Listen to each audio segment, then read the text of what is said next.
GBA. Thank you for this opportunity to speak to you as a whole. This day has passed much too quickly. It's almost impossible to believe that we'll be in high school in the next 30 seconds of classroom. Before I begin, I'd like to thank all the parents and guardians for putting up with me this morning.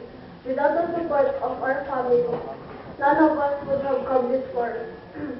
I would also like to thank the entire faculty of PBA headed by Pastor Kevin Bennett and our beloved energetic Principal Ma'am Bautista for giving us a piece of something to take into each high school.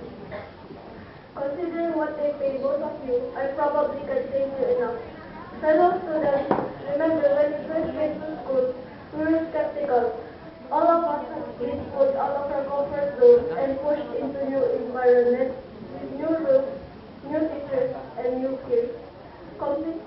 Some of us realized right away that the things would be different and tried to adapt to these new surroundings, while others clung to their old values and stubbornly refused to let go. We progressed as individuals to form a unified community.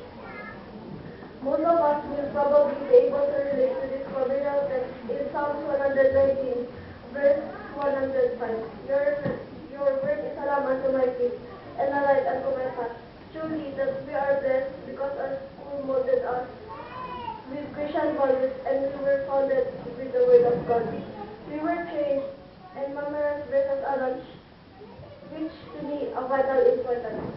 This morning we were to graduate as a united school, and I urge every graduating class to let the shine wherever we go.